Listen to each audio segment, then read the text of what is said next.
Well, I'm your host tonight. But on the agenda here, I'll do a couple of slides on welcome. We also have some special announcements from a cool new startup here in the Valley called Humin.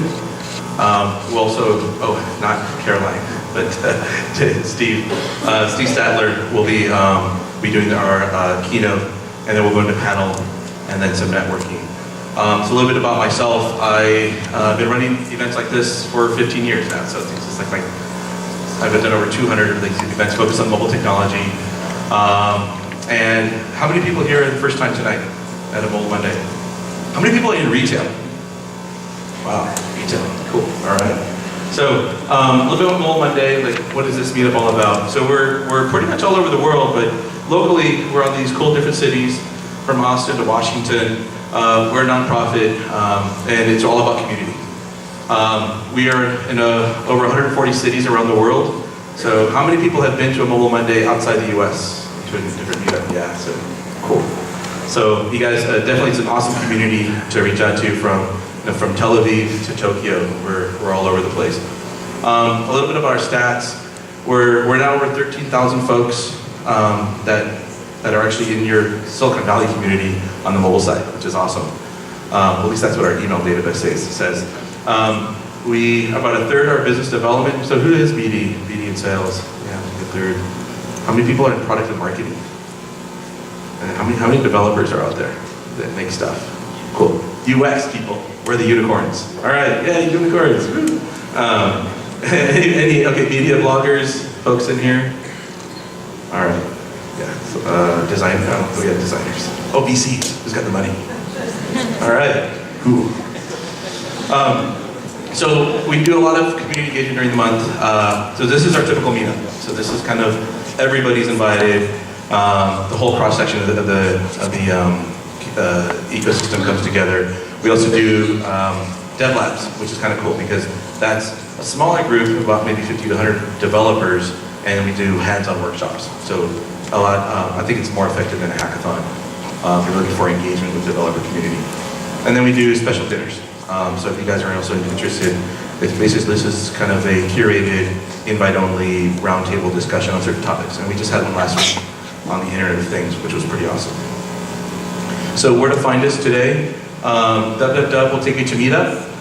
We're also on Twitter, so if you want to tweet about us, MomoSV. And on YouTube. So this is also recorded. So we have almost 50 past meetups recorded in the last couple of years, and we have a nice, awesome YouTube channel. So this is our team. Mike, I don't know if Mike's here today, but Ryan's on camera tonight, which is awesome. Chelsea, you've probably seen outside, and Monica Phillips is out of town, but these are folks that help put this stuff together, and give them a hands of applause because they definitely are. These are some of our corporate partners, but we have definitely a lot more. And also a big shout out and thank you to Qualcomm.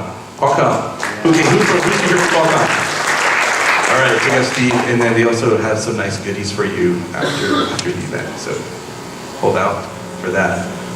So a little bit about beacons. And it's really not about, iBeacon is really a trademark name and branded name. It's an Apple product, but it's really, the story is also about Bluetooth Low Energy, BLEs, and how you can engage with brick and mortar, or how the brick and mortar can engage with you in the coming future, and how to get coupons, because how many people today do ad media spends to get users, right?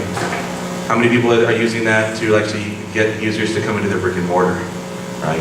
And so basically it's a very difficult situation for at least a brand, say like it's a large retailer and they're doing advertising to engage.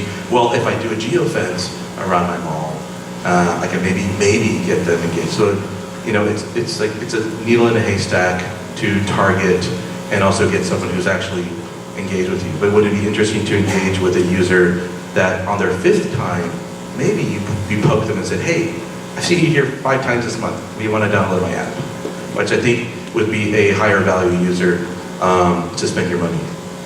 So a little discussion about that tonight, as well as some use cases. So we have basically, we wanted to put the whole ecosystem together from the ground up. So we have Silicon here. So we have Qualcomm, who actually is more known for their silicon, but also is a major player in their ecosystem for a lot of the hardware. And then we have application developers that are building on top of that to do engagement.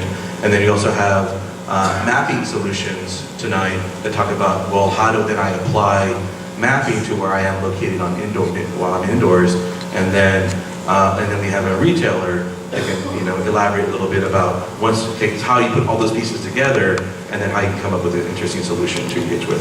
So that pretty much is the discussion tonight.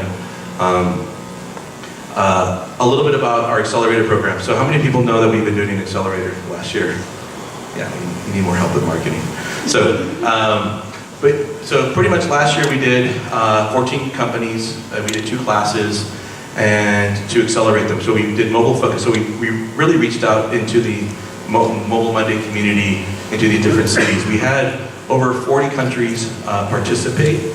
We had over 400 startups participate in the application process last year, which is actually pretty awesome. I think for a first year accelerator program, we killed it. So we're looking, last year we did 14 companies. We've done over 18 million in funding, which I think is a pretty awesome statistic.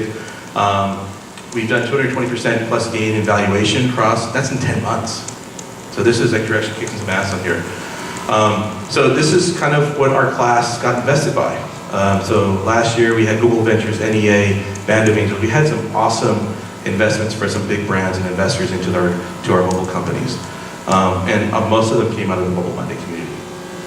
These were a lot of the brands that we did engagements with. So basically we are deal focused. We're not early stage. So I don't want to hear, Mario, I have an idea. I have some slides I want to show you. We're not there. You can go to Y Combinator, go somewhere else, 500 startups for that. We want to see you come out of Y Combinator, come out of 500 startups, and then you're probably sucking wind in about 18 to 2 months or 2 years after that. So we help revive you. We put some life into you by introducing you to some of the major brands around the world. So what are we looking for? Awesome team, mobile focused. We're looking for a live product. We're looking for traction as well.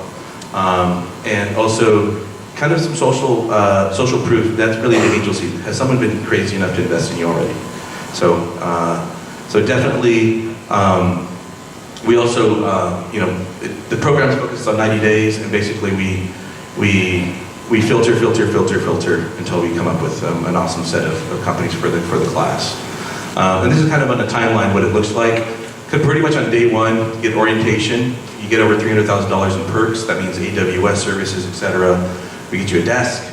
And we also introduce you to our mentorship team of 50 plus people that are here in the Valley that you can eat with coffee. None of the virtual stuff. 12-week program, we give you programming, focus on that's workshops, we have deal intros, we have dinners and mixers, we get you on stage here, we get you tables outside. We basically work with every major conference that's happening in the Valley and get you on stage or get you in front of people. And then it ends with a large demo day with investors and press. So if you're a startup, why do I want to do this? Because you get funding, you get deals, you get enrichment with the programming, you get awesome mentorship, you also get the networking, and you also get the perks. Sound good so far? In the workshop program, basically, we focus on deal stuff. So we look for lead gen acquisition, so we'll get like Adam Grenier, who now does acquisition for Uber Cab. We also get closing the deal. We have some awesome guys with actually gray hair that are closing, that help with sales. We look at monetization models. We have some experts on UI UX, probably some of the top UI designers in the world. We focus on analytics on how to improve your business, negotiation and basically getting what you want. We also bring in some folks to talk about exiting, because it's may not be the IPO or $100 million acquisition, maybe it's the $50 million acquisition, but you get to exit within 10 months. And also pitching. It's always about focusing on that. Our mentor network is basically Silicon Valley. If you look at it, a lot of the brands, it's the who's who, and actually people who get their hands dirty and doers. Not quite always the Silicon Valley celebrity that is always busy, but actually people that get stuff done. So these are our global ambassadors, and some of you may recognize some of the faces. These are actually the mobile leaders, basically folks like me and Ryan in their respective communities around the world. And so we've teamed up with some key cities from all the way from Australia to St. Petersburg to Tokyo, Tel Aviv. And these are the guys that actually are helping us source startups in their communities to bring to Silicon Valley, but also vice versa when you go overseas. So let's say you're big in Tokyo, you're big in Japan, and you need a soft landing in Japan. Well, we have Lars. Lars can take care of you and introduce you to his network in Japan. So community partners, we've teamed up with Mobile Monday, obviously, Women in Wireless, App Nation, and Girls in Tech. And so a good part of the story for what we wanted to do this year is actually get more women entrepreneurs engaged with our program, and hopefully we can actually source more women entrepreneurs. So definitely give the women a helping hand here. And this is last year's portfolio with an awesome number raised since then. But who knows Orange Chef? Have you guys seen Orange Chef stuff? Connected Kitchen. How about Bus Starter? You guys seen Bus Starter? Orbeus? Have you guys seen the computer vision? Mainframe. Have you guys seen animated comic books? So these are actually stuff that I think a year from now you'll probably know exactly who these guys are. But definitely some awesome companies out there. So important dates. Applications close first week of May. Class begins first week of June. Important site to remember, fsuccess.com/momentum.accelerator. You guys will get an email later on this week about it and showing where to apply. All right, so another announcement on Source 14. So how many people know Flurry? So Flurry has an awesome conference coming up at the end of the month of April, and they've given us demo tables, just like the stuff that you've seen outside. And so this is more of a curated attendee conference, but it's for free. So if you have a startup and you would like to demo during coffee hour and lunchtime at the conference, go to bit.ly/momodemo and apply there, and we'll take a look at the 10 really cool companies and give you guys demo tables for that event. And also they gave us an awesome discount, I think an 80% discount, so I'll send out the discount code to you guys. And I just wanted to introduce Lane. Lane with Humin. Thank you. I'll be quick, I promise. Steal this from me. Thanks Mario, thanks Ryan. This is really exciting. I had no idea what I was walking into, and you guys have built a really amazing thing. So seriously, this is great. My name is Lane. I'm with a company called Humin. You probably haven't heard of it before, and that's okay, because we haven't launched yet, but we're about to. And essentially, our idea and our hope is to build technology that sees the world in the way that you've come to know it. It's very unique to you, contextualized to you, relevant to you. There's a lot of things that we could go through, but we want to start first with relationships. Our phones have taken all of our relationships and flattened them into a alphabetical list of names, numbers, addresses. And a lot of people are trying to think through this problem through creating smart address books and contact management systems. And our idea is that we really want to rebuild the phone experience on your device. We've got some really, really smart devices. It's kind of insulting that the phone experience is yet still so dumb. And it hasn't evolved since the first smartphones really came out. So let me show you what that looks like. From the moment that you start in Humin, in moments like this, I don't think I know anyone here, which is kind of fun. But if we were to meet tonight, what Humin does is fast forwards to a small world moment. Pass on the small talk, you enter a phone number in, we're able to tie it into an identity, pop up a photo of that person, autofill their name, and show you who you have in common. Oh my goodness, you're friends with Ina, or you know Jake. That's what you're really trying to do when you meet someone for the first time. Figure out the commonality that you have, and Humin puts you there really, really quick. But imagine a week from now, you're trying to remember my name, and maybe it's a good conversation, maybe it was quick, but your brain does not sort things alphabetically. Our brain is really powerful, but it sorts via pattern matching, and you can do this really easily. It's like, who is that guy that I met in San Francisco at the Mobile Monday event? He works at Humin, he's friends with Mario, all these things, right? But there's that last little gap between all the information you can remember and remembering that name. You don't go starts with an L, starts with an L, starts with an L, although that's all our phone's able to empower today. But now we're able to search via searches like met last week, met at Mobile Monday. It remembers all the context. If we meet right now, the phone would remember. It's Monday night in San Francisco. All the context around these things that normally aren't being saved. The other thing is that whether you have 200 contacts or you have 2,000 contacts, there's some that are relevant sometimes and not all the time, right? So when you travel to LA, people in LA are more relevant. When someone's visiting your town, that person's more relevant. And it's always changing and always dynamic. And alphabetical lists don't actually surface those things. So when you travel, lives in LA pops up. When someone is visiting your town, they pop up on your phone. When you've got a meeting coming up, they pop up. And all these, if this was a touch screen, all I'd have to do is to touch the tile and slide left or right to text or call right from there. So really we just, here this week we're about to release voicemail and missed calls within this product as well. All this to say, with security in mind, we're one of the first that I know of that have taken all the computing and all the processing off the server and put it back on the local device. So all your personal emails and passwords and OAuth tokens, it all stays there locally on your device. And it's the first time that our devices are powerful enough to do all this processing. So if we ever get hacked, and let's face it, no one is unhackable. That's not a thing anymore. We just won't have all the sensitive data that would be valuable to anybody that would want to get at. So we're about to launch in about a month. We're hoping to replace the old phone app on your phone. We are in an early access program with great partners like GE and Johnson & Johnson, and we wanted to invite this crew in to participate in the early access. And so you guys are going to be getting an email with the unique code that you guys can download this for iPhone. We'll be launching on Android very soon as well. So thanks, guys.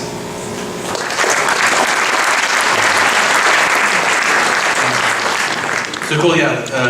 Lane and team are working on a very cool application that's really going to be the replacement for the address book and stuff I've been looking at since 2006. And I think they have a pretty good solution. But since you guys are early adopters, you like to play with beta stuff, and even if it breaks your phone, it's okay because it's beta. But I don't think it will. But I've been playing with it more than weekend. It's awesome. Without further ado, I did want to introduce Steve Statler from Qualcomm, and he's going to kind of give you an overview of iBeacon, ELE, and among other things, right?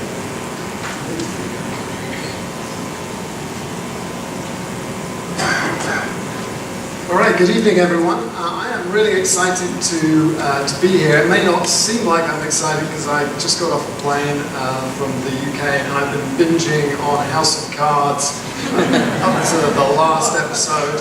And last night I thought, I've got to stop, otherwise I won't be awake for this. But so I work at Qualcomm. We are headquartered in San Diego. We do a pretty good job of not telling people what we do, so I'll very briefly introduce us. We're the largest manufacturer of semiconductors that go into phones, and we license the IP for 3G, 4G. So anyone that's got a smartphone has got something of our technology in your purse or your pocket. To me, I love technology, love mobile. And so coming to the Bay Area is it's like going to the Cabin Club or CBGB's. If this is the rock and roll, if mobile is rock and roll, then this really is kind of the mecca for that industry. And it's good to get away from San Diego and up into this really exciting environment. Okay, so I want to talk a bit about where we see retail going, where we see beacon technology going. And so I can't profess to know exactly where retail is going to be in 5 years. I kind of think of the parable of the 5, 6 blind men who are all clustered around an elephant, feeling the trunk, the tail, the ears, and the leg. And so what I can tell you is what I see within Qualcomm of where retail's going and where beacon technology is going. But you'll need to hear from the other people on the panel to get the complete picture of what this huge elephant is like. And retail's massive. We're talking about trillions and trillions of dollars spent, $5 trillion a year that is spent in retail.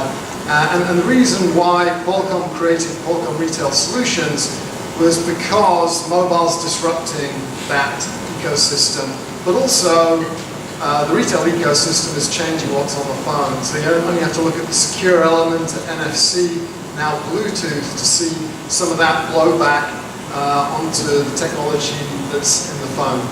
So I'll give you our perspective.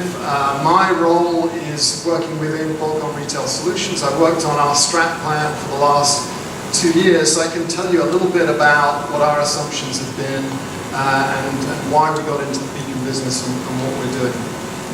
So I'm going to start off just by showing you some beacons, because I kind of assume that everyone has seen one, but maybe not. So we actually make beacons. We have a platform called Gimbal, which is a context platform. It does a whole range of things beyond beacon technology. So there's geofencing to figure out where you are, proximity, which is based on these things. This is a Bluetooth beacon. It does interest sensing, looks at how you use your phone, where you spend your time, what you're doing on it to figure out who you are, what you're interested in, demographics. And based on all of those things, we do push technology. And there's a set of APIs that are available for developers. So part of the reason we're here is we want you to use our platform, and to encourage you to do that, we're going to give away some beacons. So I have a bunch of beacons here. So this is one of our beacons. This is called the S20. We have a plug-in guide here, which we call the hub. And then we have this, which is called the S10. So this starts at $10, goes down to 5. This starts at $20, goes down to 10. And actually, if you're a developer, you can register online at Gimbal.com, and we'll send you 3 of these for free. So it actually starts at 0, I guess. Any guesses how many beacons there are in this bag? Well, 100. There's 200 beacons in this bag. So we've got another one who's ready for you. And Charlie, who's a colleague of mine, is Charlie Cardstrom's going to be giving them out. He's over there. So if you're a developer and you want to use a beacon, then you can get a free one from him at the end of the event. And if we run out, you'll just go online and you can get them. So that's kind of the advertorial from me.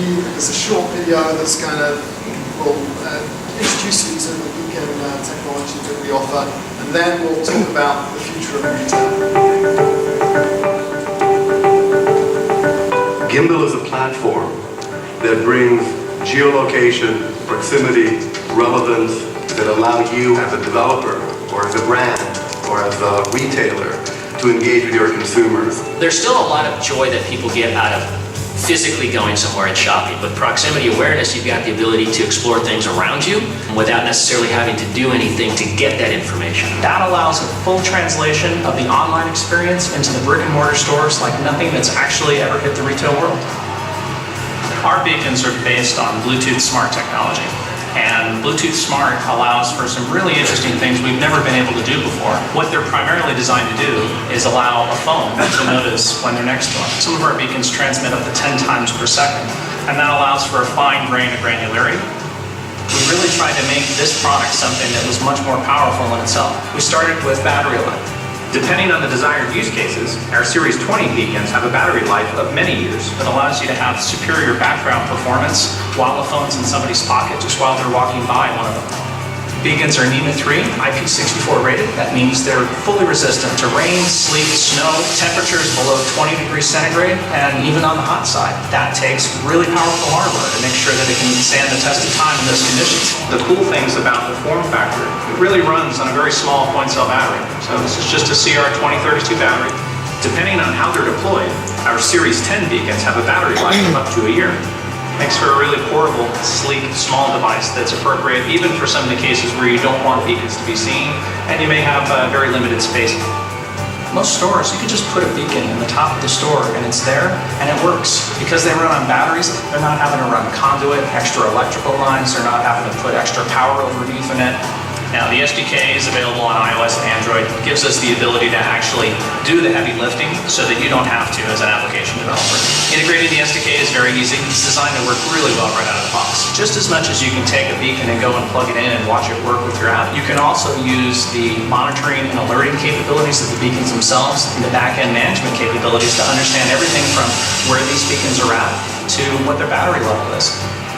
One of the things you have to be cognizant of is the critical importance of privacy.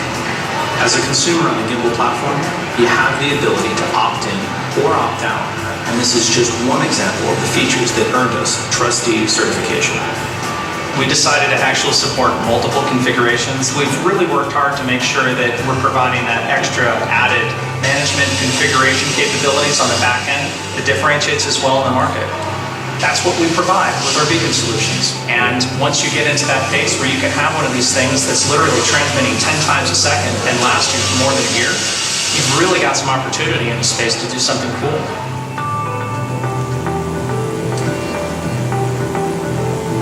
So at a certain level, this technology is pretty simple. And there's actually an app you can download on the App Store, the Apple App Store, which is the Gimbal Beacon Manager. And you can see it's running here, and I'm tracking 3 beacons.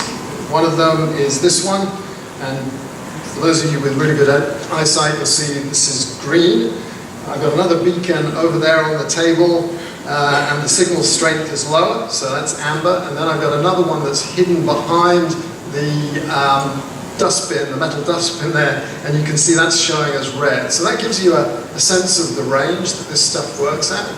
There is no connection between any of these beacons and here. Think of this as a lighthouse that's broadcasting out a few simple numbers. In our case, we broadcast out an ID that is encrypted. And we also broadcast out the battery level and the temperature. And it's really as simple as that. So, you know, what's all the fuss about? And I think at the moment we're seeing some very basic applications with beacons. We're looking at doing basic check-in and some simple analytics. But I think of where we are with beacons as to where Lego was 40 years ago. So I don't know if any of you are old enough to remember when most Lego bricks looked like this before they turned into Death Stars and that sort of thing. But I mean, just imagine what's happened in terms of these really simple building blocks. And now they really are building Star Wars replicas, there's movies, and that's really where we are, I believe, in the development of an ecosystem on top of these very simple building blocks. So I wanted to bring this up because we've been doing a bunch of hackathons, and we provide beacons, and the thing I love about where we are is we go into these things with a set of assumptions about how beacons are going to be used, and then some creative developer comes up with something which we never even thought of. And this is probably the most way out thing that we saw in the last month. You know, beacons have got this reputation for being creepy. Drones have got a reputation for being creepy, so why not bring the two things together and really creep people out? So we have a developer called SkyEye, and they basically put 4 of our S10 beacons onto a drone, and you can see it running here. And I mean, it's just incredibly cool that the drone can take off with 4 beacons on it. But it's using those 4 beacons to figure out, relative to the drone, where the guy is with the phone that is controlling this. So the guy's going to move forwards and move backwards, and the drone will basically adjust to that. And you'll see that it's not instantaneous, but it's relatively quick.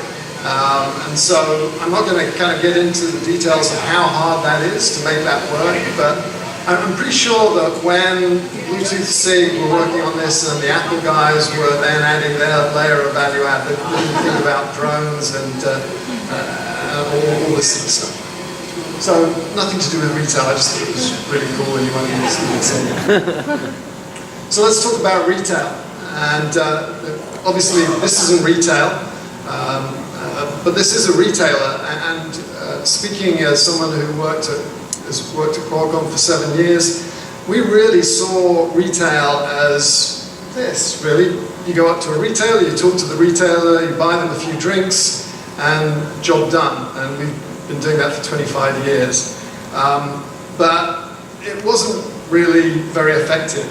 And the revelation was, well, let's think of this in terms of an ecosystem. And really, retail is a big, complicated ecosystem. with a bunch of sub-verticals, and you look at beacon technology, and the way beacons will be used will vary depending on which of those sub-verticals you're in, and there's a bunch that we've learned about that aren't on there. So there's unattended retail, which is basically vending machines. There's the C-stores, gas stations that are particularly interesting. You've got this whole ecosystem of software developers, influencers, standards bodies, and all of that is going to evolve and be influenced by standards around how beacons are going to be integrated and used. Clearly, the software business is going to change. If you are an analytics company, then beacons are big news for you. Most people that make beacons describe themselves as analytics companies, and they're not. They have the input to analytics. They're not really selling an analytics solution. There's a few that do, that have an analytics layer. So anyway, we see retail as being an ecosystem. We see the ecosystem as being very important, and that is part of why we're here, because you guys are part of that ecosystem, whether you're retailers, developers, influencers, analysts. Okay, so that's what we mean by retail. Let's start looking at some use cases of where beacons are used. And this is one that, this was one of the first developers that we saw hitting our site. We launched beacons in Gimbal about 4 months ago. In the first 3 months, we had 10,000 developers going to our site, registering and getting the free beacons and working with it. It's not bad for the first 3 months, given that we didn't do a lot of advertising. We didn't do any advertising. It was pretty cool. So these guys came along, Shop Touch, and they have an app called Blush. And if you are interested in wine, then I recommend it. It's a wine recommendation app. And they added beacons, and what they're doing with it is they put beacons in the different departments in a wine merchant. And when you're in the area that has red wines, then you'll get recommendations for red wines. If you're in the area that has white wines, you'll get recommendations for white wines. So that is probably no one's even going to notice. But the experience just became more intuitive and better. You know, 1 or 2 less clicks or swipes to get the information that you wanted to get. We're working with another group called Control Group, and they're putting beacons in the New York subway, so that when you use the MTA app to look at the times of the trains, then the first times you'll see will be for the trains arriving at your platform. So again, probably no one will notice that. It'll just be a more intuitive experience. And I think when Apple launched iBeacon, there was this, they wanted something that I think the press, analysts, pundits wanted something really amazing, but what you got was just a better check-in experience when you went into the Apple Store. You didn't get a welcome to the Apple Store message when you were in the car park of the mall. You actually got it when you walked in the door. So that's a big improvement from using GPS and Wi-Fi. We're getting a little bit more precise. We're getting a better user experience. So, okay, fairly simple examples of how this technology can be used. Let's pull back a bit and try and look at this more broadly and say, well, what's happening here? And the way I like to think about it is what we're trying to do is enable the brick and mortar retailers to do everything that Amazon can do on their site only for the brick and mortar retailer.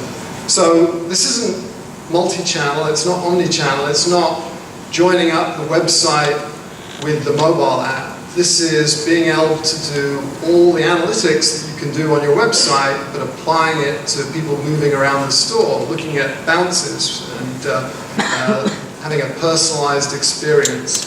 So what we're trying to do is this convergence, digital to physical convergence between all the stuff that you guys have been doing in the e-commerce world, but let's apply it to bricks and mortar retailer and improve the experience and hopefully help retailers sell more, because we'd like there to still be stores for us to go to and visit. So really what we're talking about in terms of what this is this is a cookie. Not as tasty as that one, but this is a digital cookie in the real world. It's an anchor, it's a means of applying context to a mobile experience. So a cookie on a website recognizes you when you come back, and we can figure where you've been. So this can do a very similar thing to mobile apps that are augmenting the in-store experience. And one of the key things that we've got used to in the online experience is great analytics. And so a few weeks ago we sat down and started to look at all the data that we were getting from Gimbal, from looking at where people were, what they were close to, who they were, and we started thinking about, well, if you just took that data and you didn't take any other data from any other source, what could you do? And I won't go through all the screens. You can actually go to our website because we put this all online, but this starts to look what you would get from your web analytics. We can look at visits, we can look at dwell time, we can look geographically at where the activity is at the top by state, at the bottom we can look at regions where people are moving, we can look at the peak times that people have been walking in and out of the store, the demographics of the people that visited the store, who our most loyal customers are, what their behavior is, what's the frequency of people visiting, and how does that relate to conversion rate. And we can even build a funnel and see who's bouncing out of the store and not going in, who's going deeper into the store, and then who's dropping out of the funnel, and what are the characteristics of the people that made it to the bottom of the funnel, and what are the characteristics of the people that fell out. So that's just the data from our very, very thin layer, which will really sit behind a whole bunch of other infrastructure.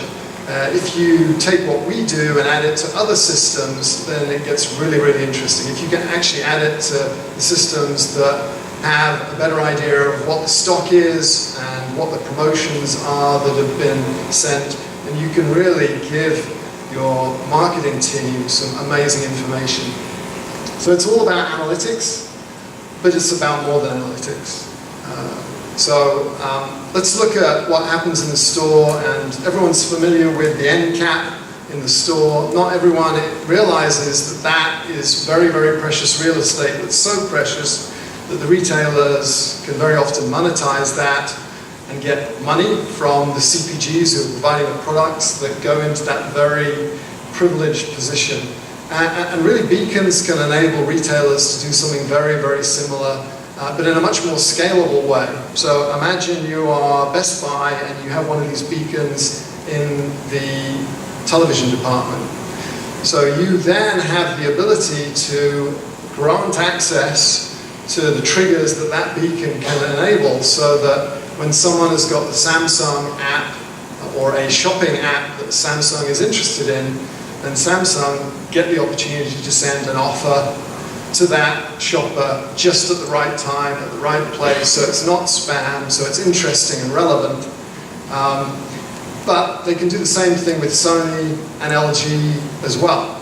So an end cap can only have one thing on one particular shelf, but this beacon can become part of the retailer's infrastructure that they are opening up to all of those third parties, and suddenly they've got a way of making money out of this expensive bit of real estate and the salaries that they're paying. So I think that's good news for lots of people. It's certainly good news for the CPGs. They have a means of being more effective. It's good news for the consumers. They are more likely, hopefully, to get relevant, compelling offers at the right time, and the retailer has a way of driving more people in and out of their store, coming out with products that they have bought. But in order to do that, you can't just put a beacon in there. You've got to have a beacon that has a level of conditional access on it. So kind of the base beacon technology doesn't do that. You need to add something on there that allows you to take the beacon and make it private, so that maybe just one app can see it. Maybe that's the retailer's app. Because if we go back to Best Buy and they put beacons that are public in the television department, and some enterprising person at Amazon says, oh, I know when someone who's got the Amazon app is standing in front of TVs at Best Buy, why don't I start persuading them not to buy the TVs at Best Buy? They can play with them and then buy them online from my store. So you don't want that if you're the retailer, and that would be a disaster. Putting all these beacons in place, you invest in the infrastructure, and you just enable showrooming to go wild beyond the way it was going before, which was pretty bad. So having a beacon infrastructure where you can decide who is going to see the beacon is really important. All right, anyone spot something interesting about this picture? So there's several interesting things about it. One is it comes from Citizen Kane, which is an amazing movie. And Orson Welles played some incredible tricks in Citizen Kane with optics. And one of the things he did in this picture was made the foreground in focus and the background kind of in focus and the midground not really in focus at all. So this is a very elaborate way of trying to make a point about background processing, which is a very dry subject. So I'm trying to bring it to life just a little bit. And the point here is a lot of people think about beacons when someone's got their phone out and they're looking at an app, looking at the screen, and that's an excellent use case. So our Blush wine app would be a good example of that. But really, the most compelling usage of the beacon is when the person isn't looking at the retailer's app or the CPG's app, and actually the app is in their pocket, and that app is running in background. So,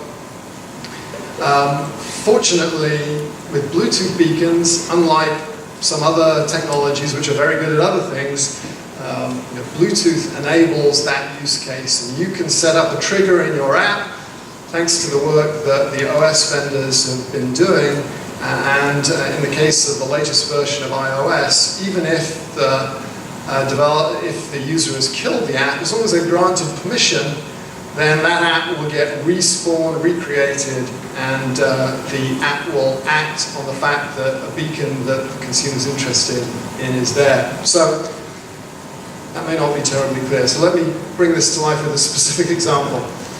So we actually worked with a company called Ures. They're the largest corporate dining company, or one of the largest corporate dining companies in the world. They ran a Pete's Coffee for us in our headquarters building. And we built an app called Perks, because the coffee store is called Perks. And it's got loyalty, you can see the punch card things. And then there was a tablet point of sale that we created that used a variety of technologies to pair with the app. So we allowed employees to download the app, and they could register their credit card and they could pay for their coffee with it. And the way this worked was you had a choice of 3 options to pair your phone with a point of sale to say, I want to pay for the coffee. Option 1 was QR code. So you start up the app, scan the QR code. Option 2 was a passive NFC sticker, which was kind of nice because you didn't have to have the app running, you just tapped. The app started, and your app started talking to the point of sale system and passed your payment credentials there. The third option was what we call the Seinfeld option, which is Seinfeld's show about nothing. This is kind of the app that does nothing, or it does it, but in a very passive, lazy kind of way. So option 3 was use Bluetooth. Keep the phone in your pocket. Don't do anything with it once you've registered your credit card. You may want to check your loyalty points, but you walk up to the coffee bar, your photograph pops up on the tablet, you get greeted by name, and you ask your coffee, they give you your coffee, you walk off. So basically, you can do this without getting your wallet out, without getting your phone out. And surprise, surprise, this was enormously successful. So in 4 weeks, 20% of the transactions at that coffee bar was going through this app, and it's maintained that. So this isn't just kind of novelty value. This is getting my coffee faster, being able to continue my conversation with my friends. So I'm just ordering what I want, getting in and out. And we were actually worried about the people that were working, the baristas that were working, taking the money and having to deal with this other system. They ended up liking it as well, because suddenly people were nicer to them, and even though they were having to do a little bit more work, the transactions got through faster, there were shorter queues. It's just, to me, this really brought home what can be done with this technology when apps are running in the background. So last couple of things I wanted to flag. This is clearly going to be big. So one of our missions is working with a company that I had never heard of 2 years ago, Gilbarco Veeder-Root. Turns out they're the largest manufacturer of what's called a fuel dispenser or a gas pump to you and me. There's obviously a lot of them out there. So, and the average American goes, well, everyone pretty much in America has to buy gas. A few of us have electric cars, but on average, 50% of the population is in and out of a convenience store every day. So if you want your mobile technology adopted, this is a great sector to focus on, which is why we have GasBuddy or Greg Fox from GasBuddy, because they're one of the apps that plays in this ecosystem. Gilbarco actually produced the hardware and the point of sale, and so we're working with them, and our mission is to get 1 million beacons in the gas pumps all around the United States, and they provide about 60% of the gas pumps. And it's a little bit tricky because you have to make sure that you don't blow the gas pump up. People don't like that. There's a few other issues around weights and measures, so you'd think it would just be a matter of sticking this in. You have to figure out what side of the fuel dispenser the beacon is, so having a directional antenna helps, knowing about shielding, so it's not completely trivial. But basically, the user experience is great. You walk up to the gas pump, you press a button, no more messing around with zip codes, don't have to touch the gas pump as much. You can even get a personalized soundtrack as you're approaching the gas pump. And the retailers who make no money from selling gas, they make money in the convenience store, can then track whether they succeeded in selling you the candy bar that might get you from the pump into the gas station with the personalized ad that is now able to be played on the television set that's increasingly becoming embedded in these gas pumps. So, and that's not the only use case that you can have in this situation. So you can also use that beacon so that someone's filling up with gas, they're on their way to into town. MLB have some extra spare tickets free, they're trying to promote them. What a great time to promote this event to people that are going in the right direction. So this is a really strategic point. Another nightmare use case for those of us who are parents is your son or daughter's in the back of the car, they're playing Angry Birds, and then there's, it's not the paid version, so there are ads that are popping up.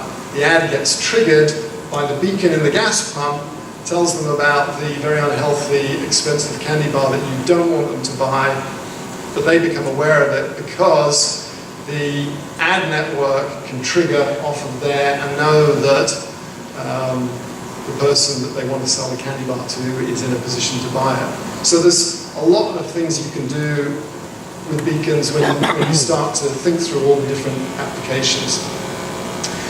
And my last point about scale is something to give you some insight into what you do. So for those of you that register, that take a beacon and register on Gimbal, you can write an app, you can use it to keep track of your keys. So attach one of these to your keys and use the Gimbal Manager, and then next time you lose your keys, start up the Gimbal Manager and you can find it. But you can also look and see what public beacons there are. If you are in New York, you're in luck. You'll see hundreds and hundreds of beacons that are on all the cross streets, telephone booths, subway stations. So there's literally hundreds, and there's the metadata in terms of where they are. If you can think of a way of using those beacons that are already out there, you don't need to buy them, they're already there, then we definitely want to hear from you.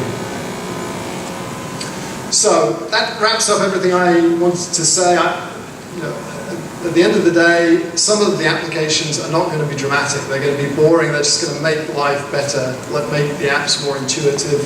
We think that beacons will really energize analytics. So if you're in the analytics business, this is an exciting time. We think this gives the retailers the ability to monetize their infrastructure in new ways, which is good for those of us that still want to see brick and mortar retailers out there. It's going to be key to focus on the foreground and the background, just like Orson Welles. public-private access is key. This is going to be big. So I'm feeling the elephant. I can tell it's really big. But we'll probably have to talk to some of the other people on the panel to figure out what they're seeing and the rest of the elephant. Thanks very much for your time.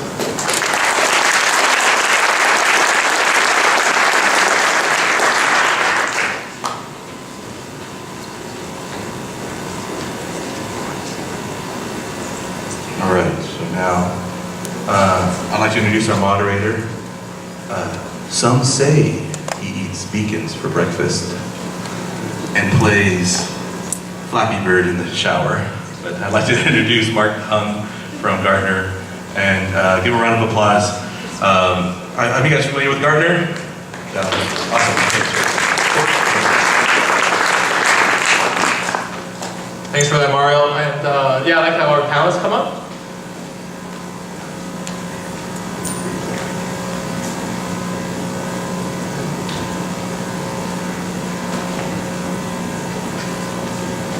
And I think we're missing Dave. There he is.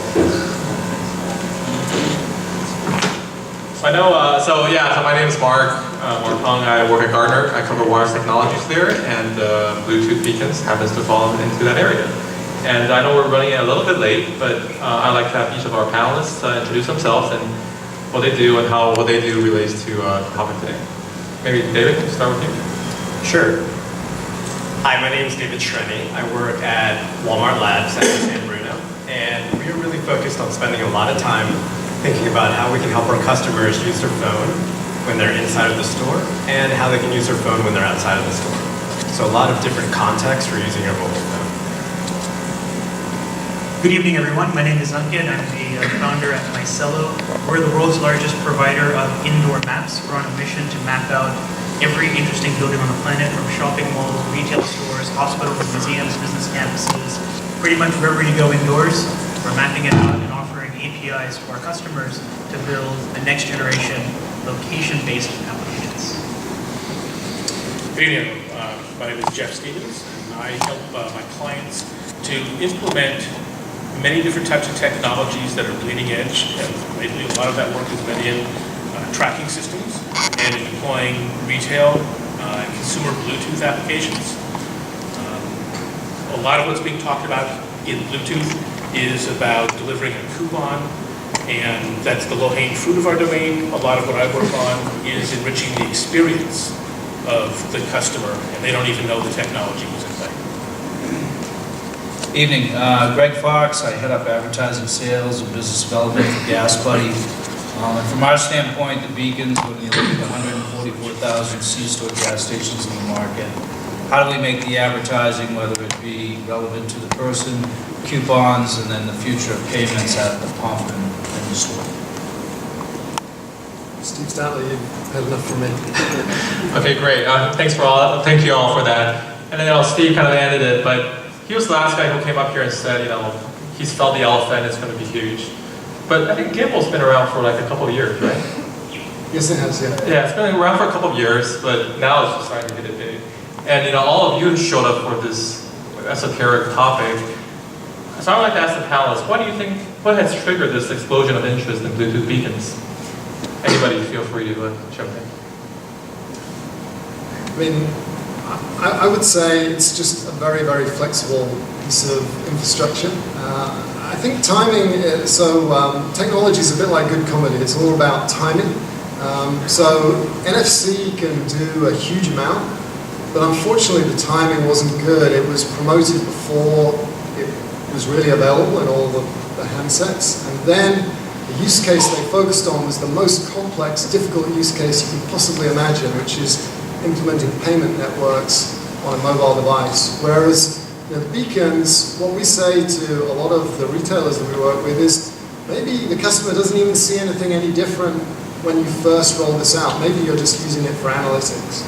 And the fact is that basically all the beacon, all smartphones pretty much now have Bluetooth 4.0, and it's really just a matter of getting the operating systems up to the right level to implement access to it. And that's happening very, very rapidly. So it's a bit like going to a great restaurant. There's a cover over the meal. and the waiter whips the cover off and you go, oh, this is really cool. And that's really what happened when Apple launched iBeacon.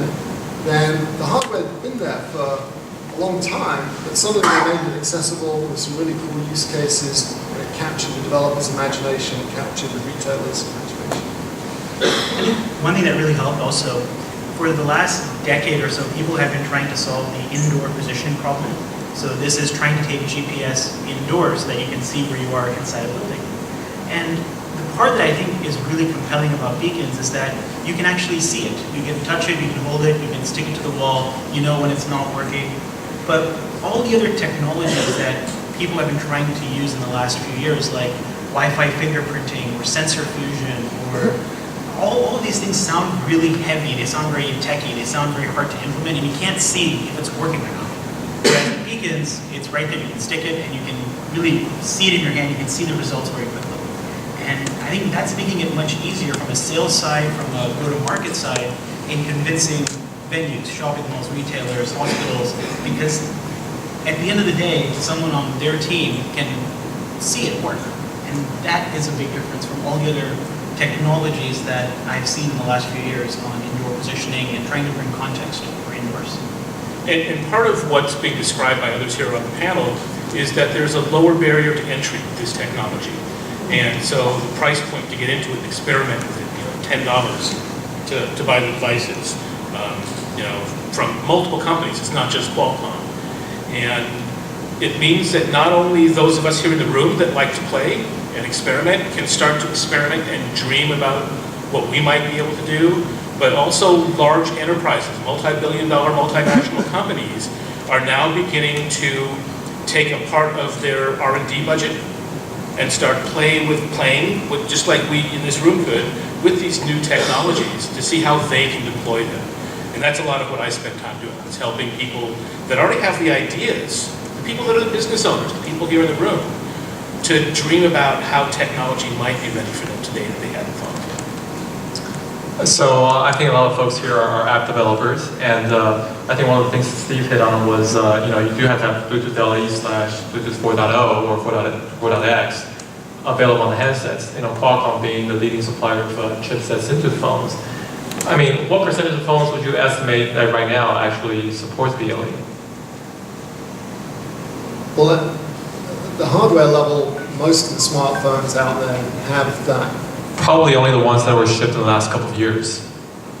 Right, but the average replacement cycle for a phone is a couple of years now. So there's definitely going to be, the people who haven't replaced their phones with something in the last couple of years are probably not your target anyway.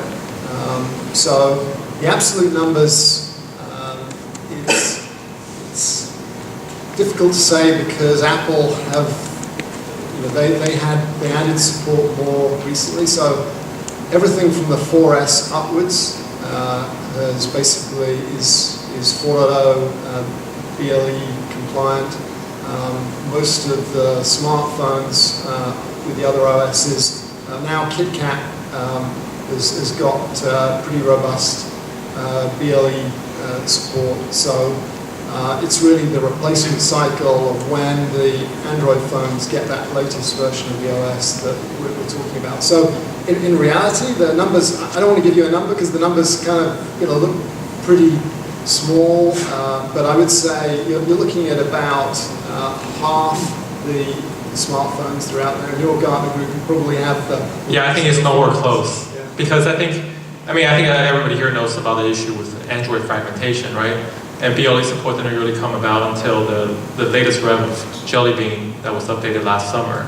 And given how slowly Android phones transition to the latest OSs, how would that impact, support for beacons going forward? Well, roughly 5/8 of the iPhones that are in the market today are BLE. Sure, but Android makes the majority of the volume of smartphones today.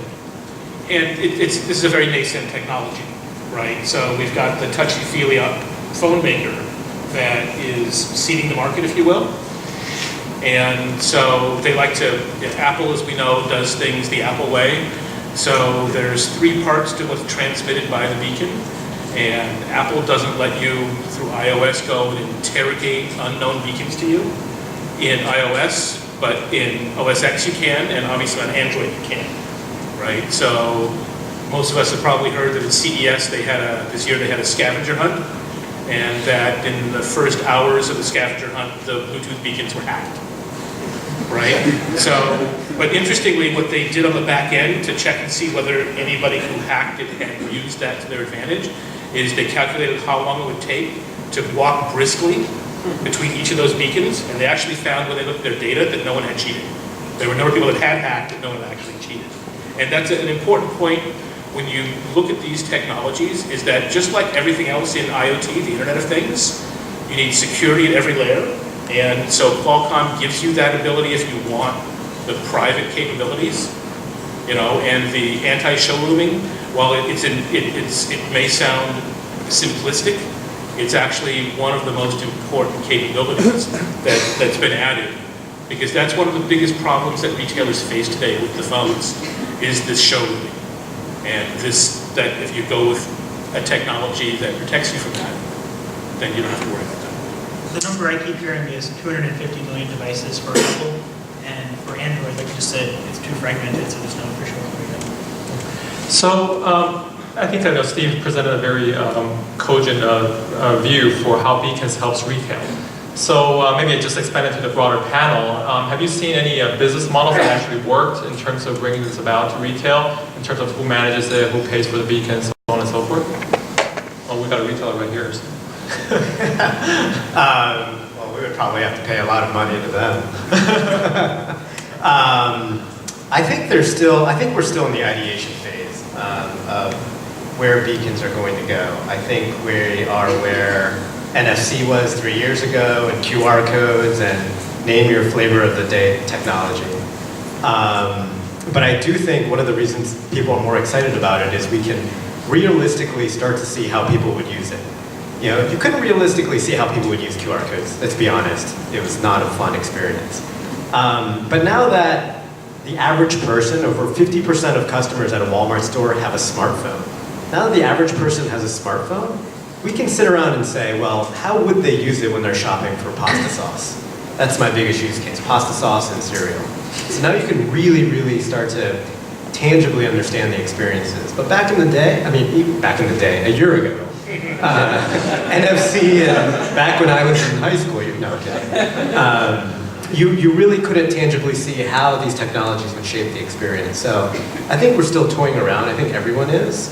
And I think, answer your first question, the reason it's getting a lot more attention is because people are tired of hearing about NFC and QR codes, and it's a lot more interesting, but it's also a more realistic interaction with users in the store.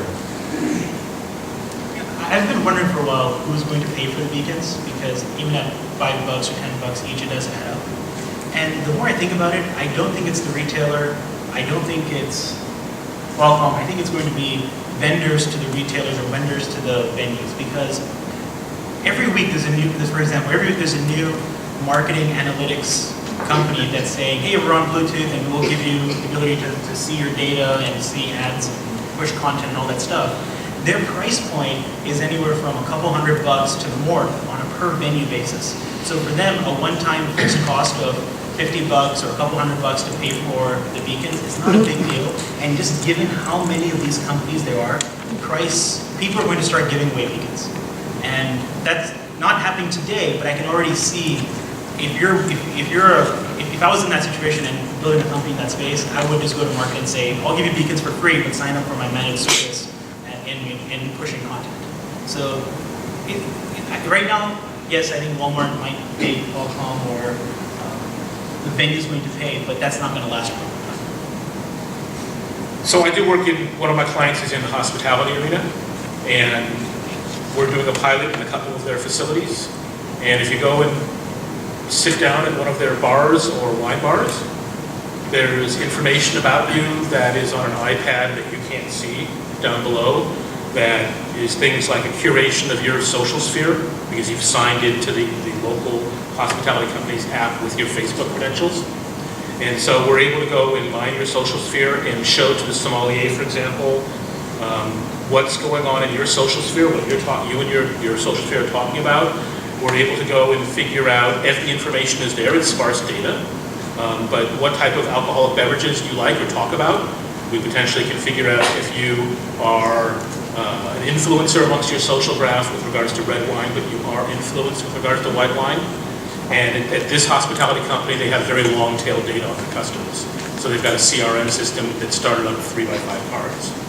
And so they're putting this information in front of the bartender or sommelier so that they can engage with you about things that are of interest to you. And the intention is that you never know that that iPad is there, that they have all this information. But they know what wines, for example, you bought last time when you were at the wine bar, so suggestions can be made. And you have a better experience, you spend a little more money, the som makes a better tip, everybody made that better, and the technology was in the background. So sometimes the technology is totally in the background, and in the hospitality space, it's worth it for them because of the increased wallet share to pay for those beacons. And they're very proprietary about their data, right? So some places, I agree, will be very interested in the service. Others are going to want to have a very closed environment where they protect their data. On our end with GasBuddy, with the volume of our users, 36 million, I mean, we see about 50 million visits a month. So dealing with all 144,000 C stations and gas stations across the US, from our standpoint, it's going to come all down to the advertising. So when we look at that beacon, you know, I joke until Dr. Emmett Brown can go in the future and come back on how we can get gas through the internet, we're still all going to have to drive. So while we're there, what relevant targeted advertising can I deliver to you that's going to drive you into that C-store? And we'll make our money back on that type of data, on that kind of targeting. Because when we look at the C-store space, if I can drive you from the pump into that store, or even more relevant, if there's a Dunkin' Donuts connected to that store and I drive you to Dunkin' Donuts, they're going to pay for that. And I'm going to be able to measure that. And I'm going to have to show that I drove that action. And that's critical. Because right now, I mean, as big as the internet is, as much as we shop on it, 90% of all consumer spending is still done in store. But we really don't know how to measure it. You can't effectively measure advertising. Did it drive someone in to make a purchase? And that's where the beacons on the advertising side really, as you said, a cookie. It's probably the best way to describe it. Yeah, I think the digital cookie is one of the best examples I've heard. Yep. So two things to add. Obviously, retailers are notoriously good at putting pressure on suppliers. So I don't think I've ever had a retailer say, wow, your beacons are really low cost. But actually, when we get into the negotiations and so forth, it's not about, it hasn't been about the cost of the beacons. And maybe it will be later on, but I think the cost will continue to come down. I mean, we can afford to, and we are forward subsidizing the cost. So actually, it costs a lot more than $10 to make a. I can steal the bag right here. Then I should just take the whole bag. We like free. So it's a pretty good deal, is what I'm saying. But it really hasn't been about the cost of the beacons. And actually, the second thing I want to say, the interesting thing is, we've actually found situations where there's been a debate where people are competing to buy the beacon. So there's been a service provider and there's been a retailer, and the service provider saying, I really want to own this beacon, I want to control that. And then the retailer's saying, no, you're not going to own it, I'm going to own this. This is part of my infrastructure. You're not owning the beacon. So it's a weird situation where people are actually competing to get hold of that asset, but it's a valuable asset. Okay. Well, now that we've solved the financial terms, so can you maybe some of you can describe to me, how if I'm a big retailer like a Walmart, how do I actually go about deploying the beacons, and versus a mom and pop shop, a much smaller retailer, how would they do they just call up Qualcomm and say, come and set up my beacons? Like, how does this whole thing work? I think it'll depend on the vertical, the sub-vertical, who your providers are. So in the case of the gas pump, then probably Exxon is not going to get a big truckload of beacons and then distribute them out. It'll go through someone who's already visiting their forecourts. It'll be wrapped in as part of the upgrade to the next generation of pumps or the next generation of the card reader. Or it will come through someone who's already servicing that if all you want is the beacon. So there's a whole ecosystem of people that provide merchandising support, logistics distribution. The point of sale vendors are going to be one of the prime movers in terms of distributing this technology. The computers that they're dealing with are a lot more complicated than the beacons that are relatively simple compared to POS. So I think there'll be that ecosystem that are already used to deploying it. The good thing is, I mean, we have a lot of debate within Qualcomm as to, do people want to plug the beacon in, or do they want the battery beacons? Because you've got to replace the batteries, and that's a lot of hassle. But it turns out that when we started putting the beacons in, like the baseball, so we did a project with the NFL, with MLB, and the fact that you don't need union labor and you don't need an electrician with a battery beacon in ends up being a lot more significant than we thought. I just wanted to chime in. I think what he and you just pointed out was that there's a lot of people that are really excited about the hardware piece, like the estimates of the world. There's a lot of people excited about the software/analytics. You haven't seen a lot of people do both well. And so you're still really looking for people that can master the hardware and software together. The best analogy is, yeah, we had phones and we had really great software out there, but it was only until the iPhone came out with the marriage of hardware and software where it really made sense. And we're still at that pre-marriage of hardware and software, where this all really works well. So I think a lot of people are having fun playing around with, the mom and pop solution, with either the software and the hardware, or the hardware, but not bringing both together. So Steve, sounds like you have some more homework to do, so not good enough. Well, I will add a couple of things. One is, there are, last time we looked, 40 companies that claim to make beacons and sell beacons, so that probably isn't sustainable in the long run. We expect there to be some fairly significant consolidation at the hardware level, because it's easy to make a really bad beacon. It's actually quite difficult to make a good one, because you're keeping up with Google, you're keeping up with Apple in terms of all the tweaks they're making. Every point release of those operating systems deals with BLE differently, and it's not just the drivers, it's the scheduler of the background processes. So what we expect to see is a lot of the startups that have got money just to get in there will figure out how to add value with layers of software that sit on top of the beacon hardware, whether it's a special analytics tool or some vertical package that sits on top of someone else's hardware. Maybe one last question on retail. So, today's topic is about Bluetooth beacons, but I think last year there was a lot of hype surrounding a startup called ShopKit, right? That has signed a deal with Macy's, and how at the entrance, they have these sound-based or ultrasonic-based solution. So with the advent of iBeacon and Bluetooth beacons, do you guys see possibilities for these alternative? I think actually ShopKit now integrates Bluetooth as well, but do you see alternative forms of beacons continue to survive or thrive, or do you think Bluetooth is going to take over the world?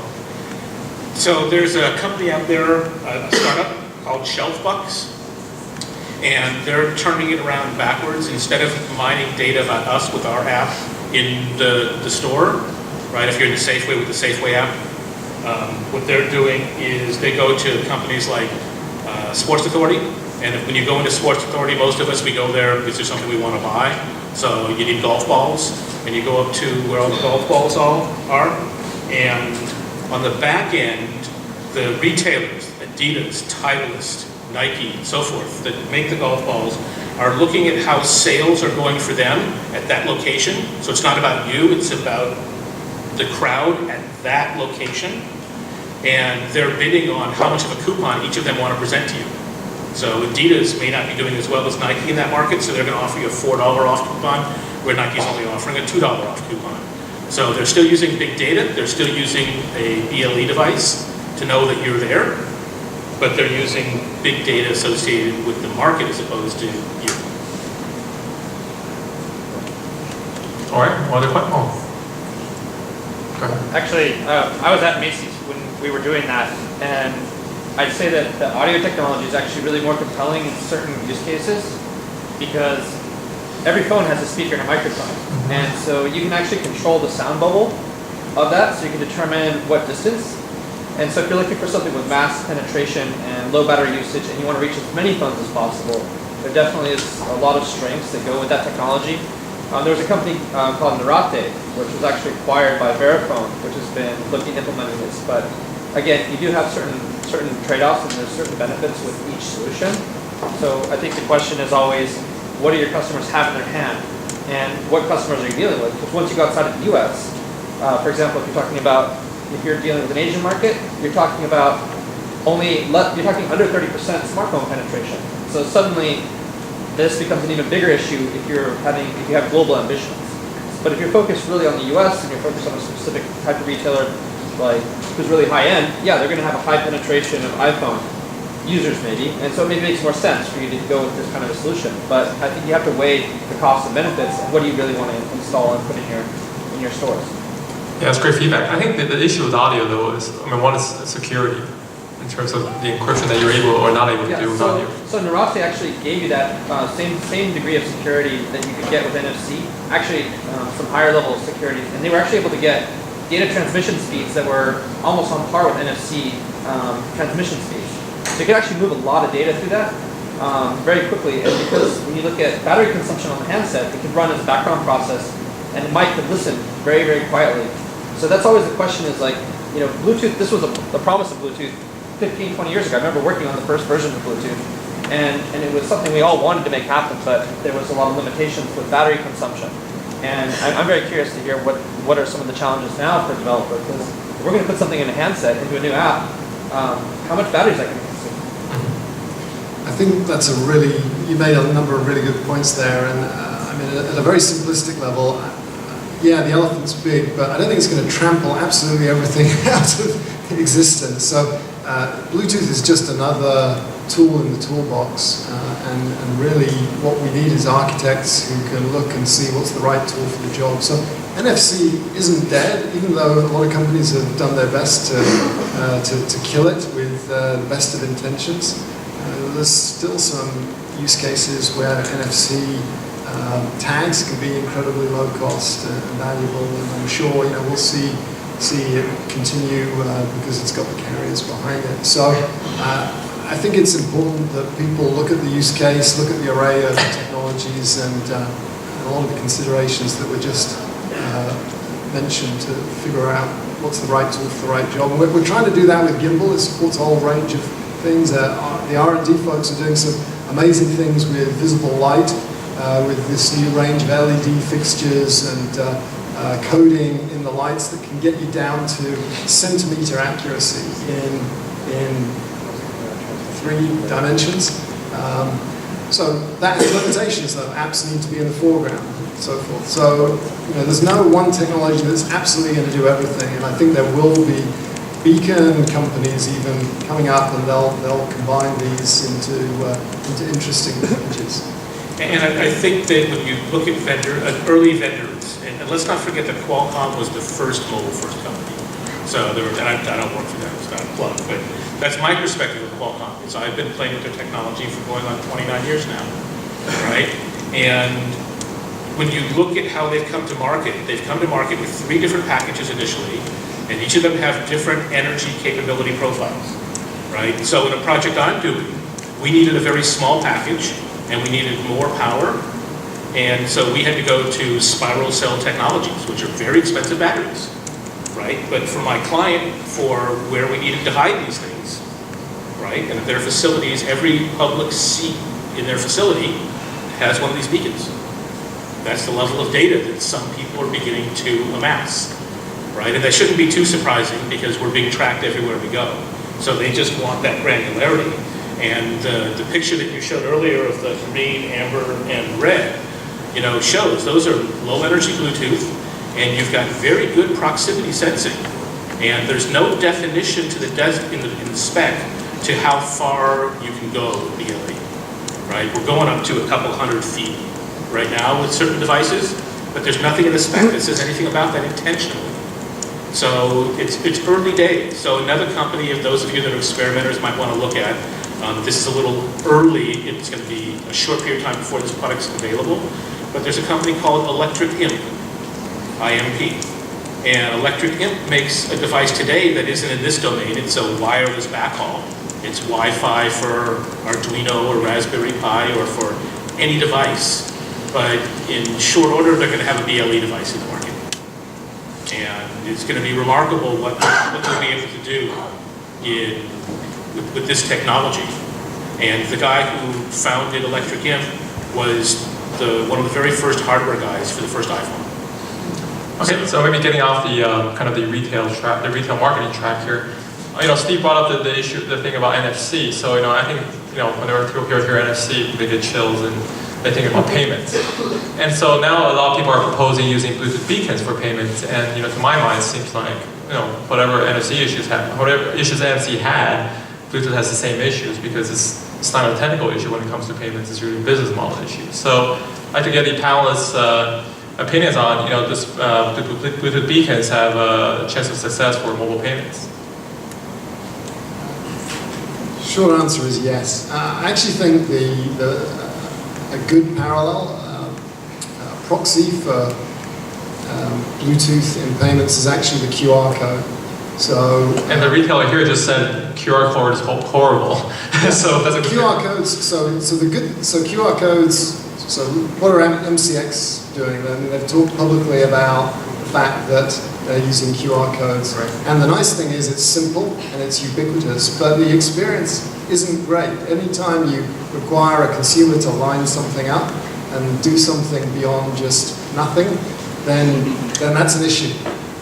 So I think wherever a QR code works, you can pretty much put a Bluetooth beacon and take a few steps out of that payment process. So I think anyone that's got a cloud-based payment solution that's using QR codes should be looking at beacon technology.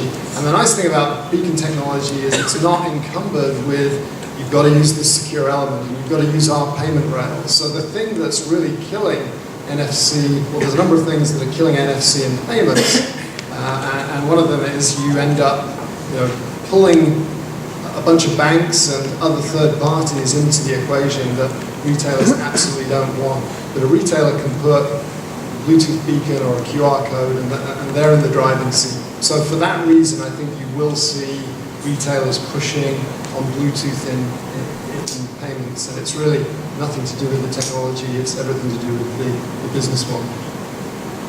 Yeah, and I think that is Apple's proposition, right? That's why Apple hasn't gone after NFC, because they knew where they were headed with BLE, and they, as usual, wanted to control the market a little bit to the best of their ability. And so these are interchangeable technologies, right? And you use, as you said earlier, the most important thing you said was the right tool for the right job. And in different, as the shot of the audience said, in certain markets, Asia, for example, smartphone penetration is much lower, right? So if you're just looking at US retail, you've got one set of challenges, but if you go outside of the US, it's a totally different set of challenges you face. And you got to look for the right tool for the right job. Well, since the retailer doesn't want to comment, I have a question. So far we've associated beacons with cloud-based systems, but it doesn't have to be that way, right? In fact, in some cases, it could be a weakness. For example, there's lots of stores that have poor cellular reception. And so there's actually a couple of things that do work in NFC's favor. So one thing is, when the phone is dead, you can no longer pay with Bluetooth beacons, but you can still pay with NFC. Not ISIS, but that's just one implementation. But the other thing is even beacons, right? So far, we've talked, the beacons that have been described are broadcast beacons, but they could be two-way communications with beacons as well. So maybe for the folks who are familiar with the technology, what do you think about broadcast versus two-way beacons? So we've been touching on part of this multiple times. It has to do with energy density, right? From my perspective, that's the bottom line as a global architect. Someone who puts all the pieces together. Is why do I have to go get the spiral cell technology that's $20 a battery? It's because I needed a milliwatt. And you can't do that with any other type of coin cell out there. And so a lot of the issues are going to relate to what does it cost to have that power, right? Yeah, and I would say, I tried to make it clear what a beacon is, but there's a family of technologies and Bluetooth is the common factor, and so you look at what PayPal have done, and I don't want to speak in detail about what they've done because that would be inappropriate and I'd probably get it wrong, but I think they're in a position, they really have a hub. That's what they have rather than a beacon. And we have a hub as well. So there's definitely, we're focusing on start simple, which is the beacon usage. There's no reason why once you've said, oh, I'm here, you've done the lighthouse thing with the beacon, you can't have two-way dialogue using the Bluetooth radios that are in the phone, but it's probably not going to be a $5 beacon that's going to be at the other end of that conversation. Mm-hmm. So I think kind of we're running out of time, so I just want to ask one final question before opening it to the floor. So actually there was a gentleman that was sitting down here with me, and he was saying, well, today you're the moderator for this beacon session. Can you tell me who's the most popular beacon vendor out there? Is it Apple? And is it Apple or Qualcomm? And so, since Qualcomm is here, I'll let Qualcomm answer that question. So is it Apple that's more popular, or is it Qualcomm? Well, Apple don't make beacons. So they define a standard. So they define the iBeacon standard, and they also do a lot more things. So Apple don't make the beacons that are in their store. They just define the standard for the beacons that are in their store. I see. So do you know who makes the beacons for Apple? We do. Okay, so that kind of answers the question. So I know we already have one gentleman kind of ask the question. I just wanted to add one more thing in here, and that is going to the question of what is Bluetooth good for? So there's BLE and there's core Bluetooth. And that's, if you're interested in this domain, understand that there's things, the right tool for the right job, and things we do with low energy radios, BLE, and other things that we do with core Bluetooth, and that's that 1 milliwatt thing. So it's the right tool for the right job, and these are transport mechanisms. Cool, Mark. Okay, so question, no statement. Go ahead. This is a pasta and cereal question for David. Do you think that, or actually, in your opinion, will retailers like Walmart work with third-party publishers by category for these beacons, or will the retailers start to put out these beacons and sort of control those messages? That's a really tough question to answer because we still don't yet know how our customers, I always use the word customers, so I apologize, how our customers are going to interact with iBeacon. So it's tough to say even further down the road, who would we partner with, or who would we, how would we control it, the hardware and the software. It's really, really far down the road question. So I wish I had a better answer for you. Any panelists have any other opinions on it? All right, let's move on to the next question. No questions? Okay, here you go. I have a question about site upkeep. A few people have alluded to site install and idiosyncrasies such as labor technicians and who's approved, who's not approved. Any lessons about upkeep? So once a beacon's out there, say at a bunch of gas stations, who actually goes out there and does the swap? Battery power. I'm sure there are a lot of upkeep considerations to them. Yeah, there's life's never as simple as you'd like it to be.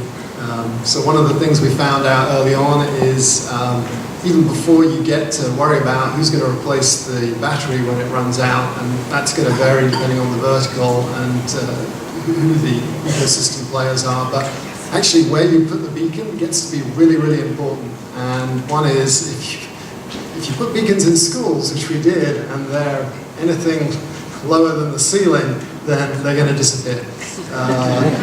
You need to look at creative placement because there are factors like signal propagation.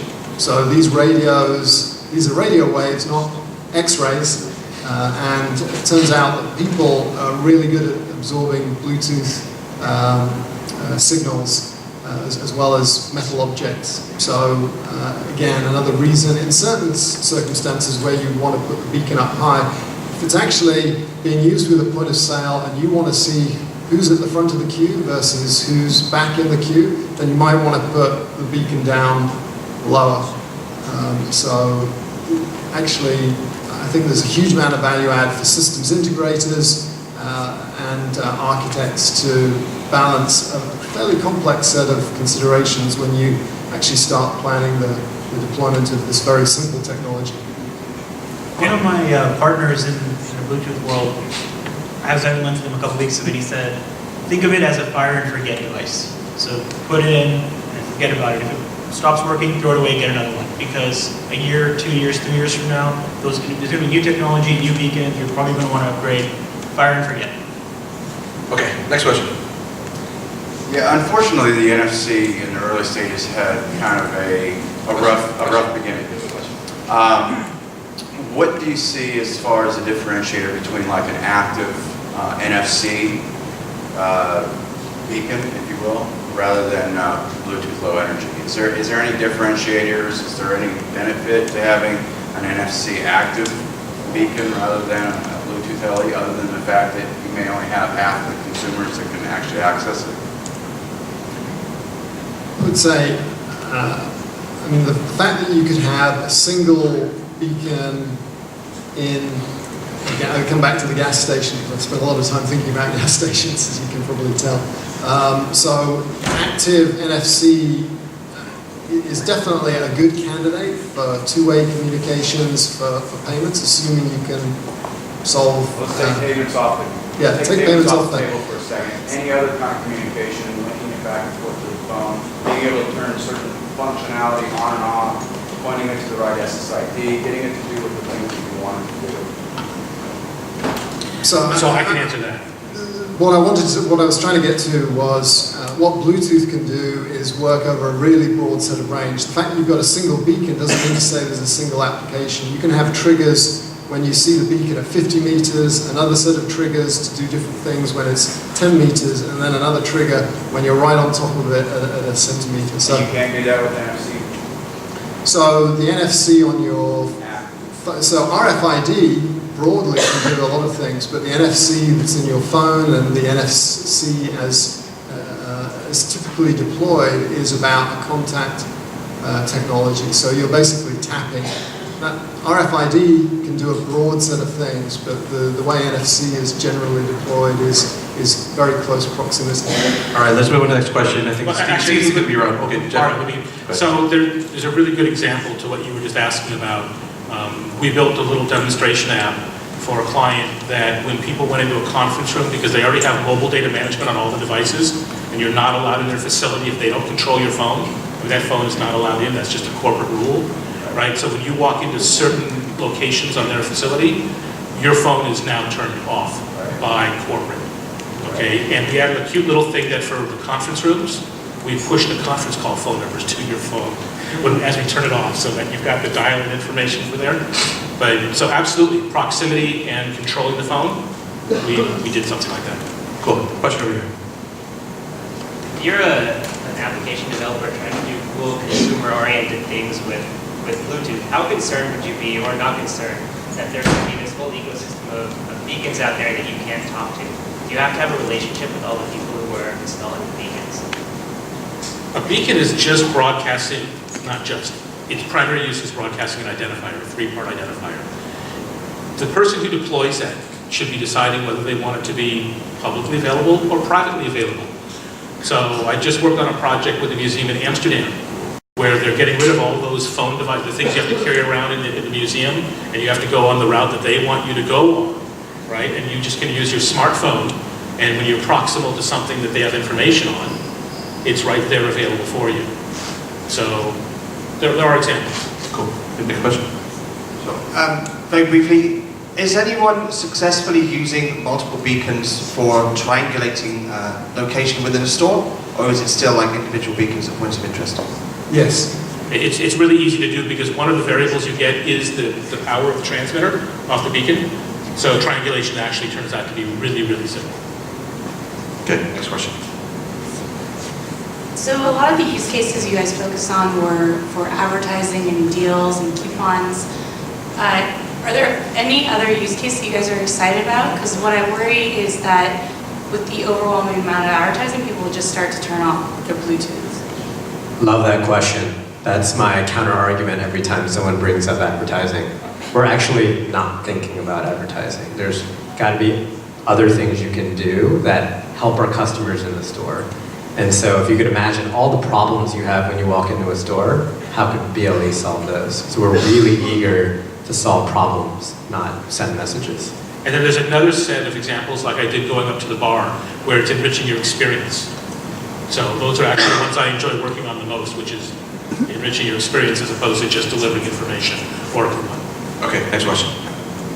My name is Sriyash. I'm a mobile app developer. My question is, so let's say if I get the beacon and I get the sign up for the developer kit, how do I, like when I'm making my app, how do I know which like retailer can I target? What can I make an app for? Is there a list where I can get like, okay, because so like, you know, I know this is, my app is only going to target this store or this business. Good question. Short answer is there isn't a list at the moment, but there will be. For those that want to be on the list. Yes, for those that want to. So, but generally, I mean, I was trying to talk about what was going to happen in the future. So I don't want to confuse people about what people are doing today is a lot more simpler. And generally speaking, the retailers are cautious. So they want to own the beacon and they want to control it. And we're probably a year or two before this whole broader open network with CPGs bidding to see who can access what beacon. So that said, if you're in New York and you can think of good applications for the hundreds of beacons that are all around New York, have at it, and they're all open and they're in public places, so that retailers aren't, you know, that concerned about those beacons. Can you give a percentage on like what percent is open versus what's closed? I would say pretty much every project that we're doing for a retailer, they want to close down the beacons to start off with, because it's, you know, take it step by step. You know, the beacons that are in, there's one retailer I know of where the beacons are open. They don't care. The vertically integrated manufacturers, retailers don't care if you're, and I'm using American Apparel not because I know what they're doing in this space, but they don't care if you buy an American Apparel t-shirt on Amazon or from them, because they make all their t-shirts. So there's a few cases where they don't really care about that. There's a lot of other cases where they really care, and so they want to control it. So I think the open beacon situation will be more for public spaces, and, you know, things like the stadium. Maybe the stadium owners aren't quite so bothered. Okay, question over here. Yeah, I was wondering if you guys see a problem with, say, Apple, which controls the iBeacon spec, if that's going to cause problems with, say, incorporating Android and other platforms into the whole beacon ecosystem. I think that Qualcomm, that Android is a more open platform in general, but the flip side of that is it's very fragmented, right? So Apple's trying to control the experience, and in the Android world, you know, if I want to go and find all the Bluetooth beacons around, I can't use my iPhone, but I can use any Android device that supports an app that I've got. So. Okay, cool. Next question. I heard earlier that triangulation is possible using beacons. What sort of accuracy do you get? And do you get a blue dot with the beacons? For a standard size Walmart store, how many beacons do you need? And what is the penalty of magnetic? I think how many beacons it comes down to what's the use case. If you want to see how many people went in the store after you gave them an offer outside of the store, then one may be good enough.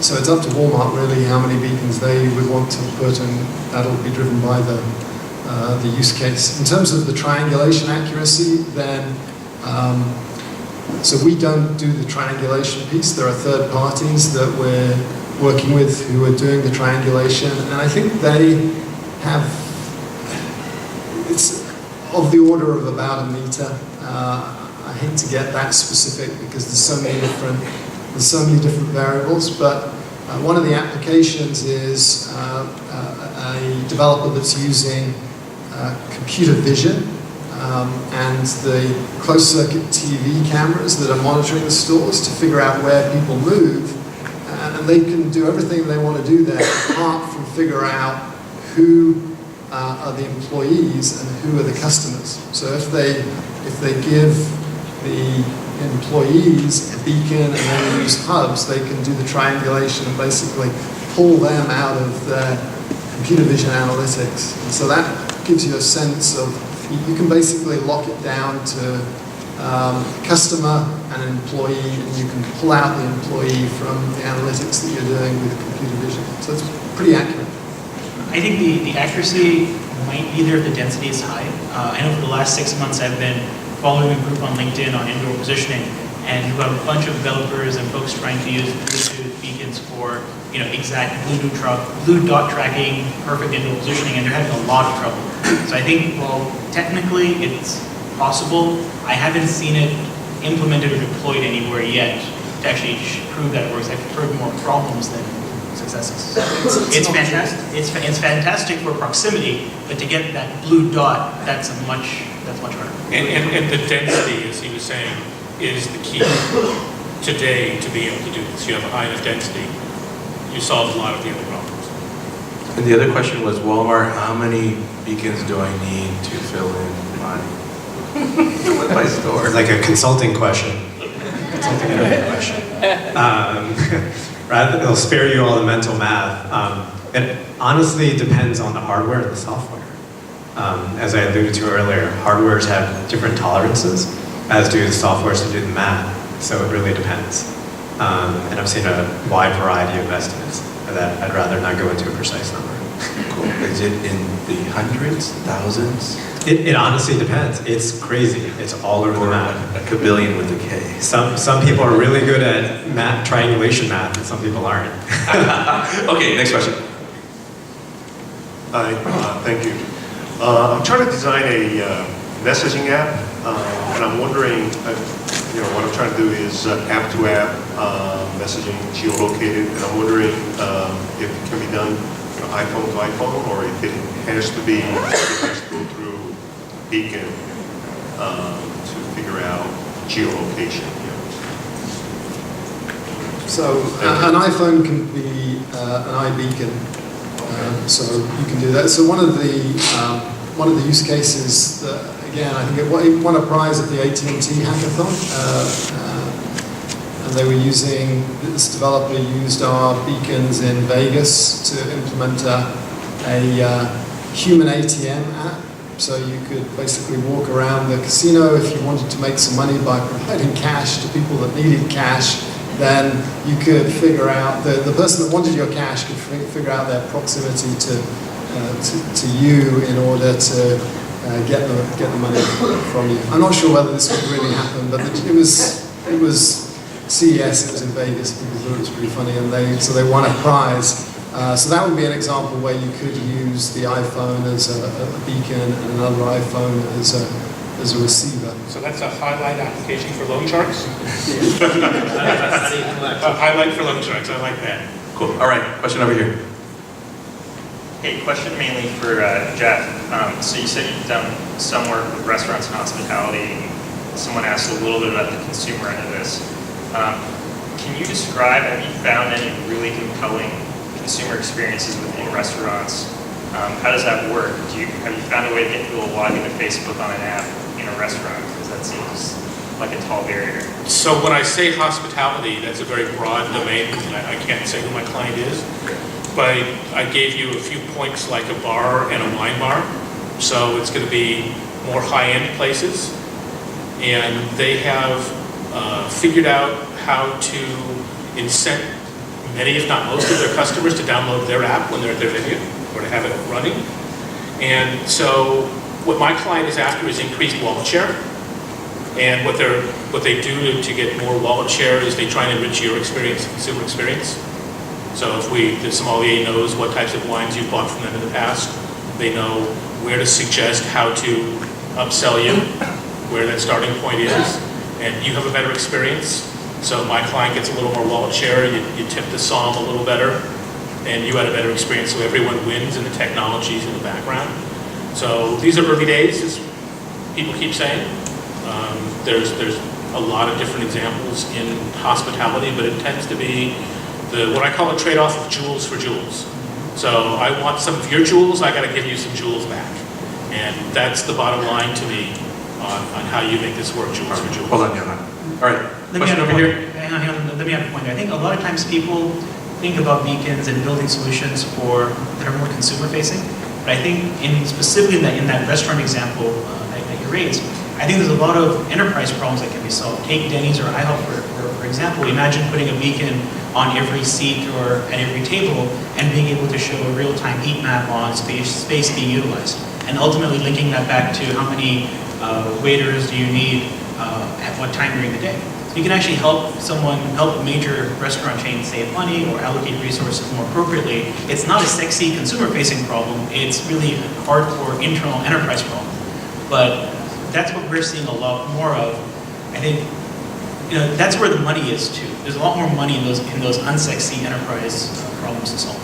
And as I mentioned earlier, I can't say where, but in our 2 pilot projects, we've put a Bluetooth beacon on every public seating position in their facilities. Yeah, enterprise is so hard to make sexy. One of my customers has put beacons on every seat in a library because they want people to be able to search and find 2 seats or 3 seats together, so that people can go study together in the library. Right? It's like, if you remember back in college, we all walked around looking for 3 empty seats together so that we could study together. Imagine just doing it on your phone. I mean, to the earlier point, these are not, those intuitive. It makes life more intuitive. It makes life more simpler. It's not going to change your life dramatically how often you go to the library, but it just makes life more fun. You have to get customers to download something to give you permission, correct? Okay, hold on. Hey, wait, I got the mic. Okay, let's move on to the next question, and you guys can talk to me. Unlike GPS, which doesn't have any physical needs, unlike remnant Wi-Fi, beacons have a physical sort of thing that you got to put up. When you're putting up stuff in New York City, I mean, are you guys worried about sort of trespass issues, like public spaces, sticking up beacons, maybe someone that works at Walmart sticking up beacons at Kmart? I mean, it seems to be something that has got this trespass capability where I can go stick a bunch of beacons in a retailer store and they don't know about it. Have you guys thought about those issues? That's how I got my first customer, is we went and populated their facility with a bunch of estimates and then showed the CMO data that we had about their facility that they didn't have. So that's actually how we got our very first customer. Okay, Johan. How did Qualcomm do in New York? Did you guys get... You need to work with someone who's got the rights to allow you to do that. So yeah, there's a bunch of people that outdoor advertising companies, people like Titan as an example is our partner, one of the partners, Control Group. So these are all people that already have a physical right. So yeah, you need to get permission first.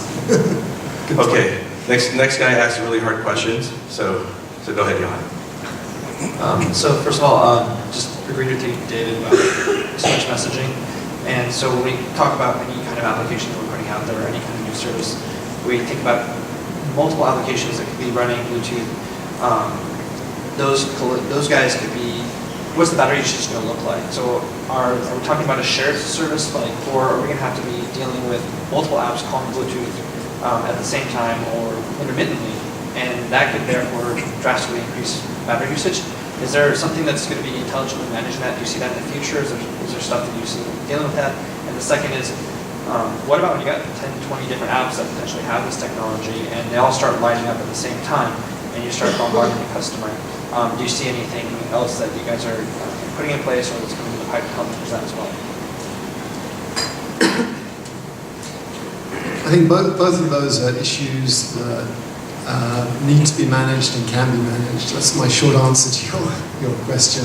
We've definitely looked, we're spending a lot of time looking at battery usage. I know that all the OEMs, the OS vendors are as well, and so it'll be between us in the middleware layer and the hardware layer and them in the OS layer to manage that issue, and it's probably many hours of conversation to go into the details of it.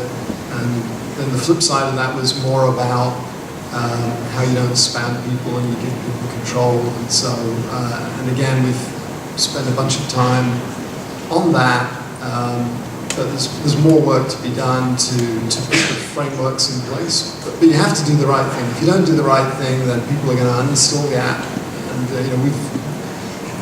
a lot of people have learned that lesson the hard way. There's anyone who can spot an issue will put it in the review and the rating, and it'll be out there. So it's really going to be important that people don't abuse the power that they have.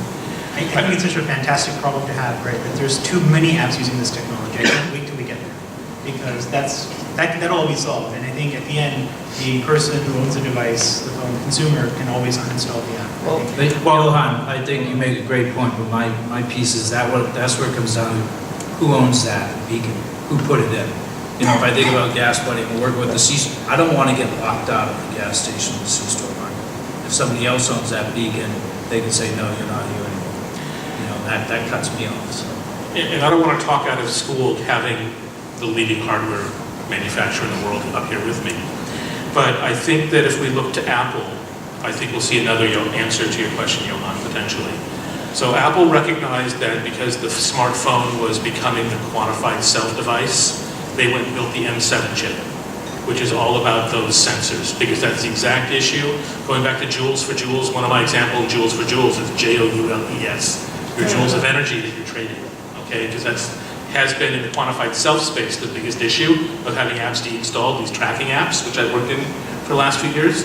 So I wouldn't at all be surprised if the phone manufacturer, the chip manufacturers, or Apple, who is vertically integrated, start coming out with these control plane devices that are going into the phones, because there's going to be a lot of control plane issues that are, many of them focused around energy. So I think it's a very insightful future question. Cool. We have two more questions. Hi, this is a question probably for Steve and related. What do you see from the FTC around regulation of beacons and management and control of beacons?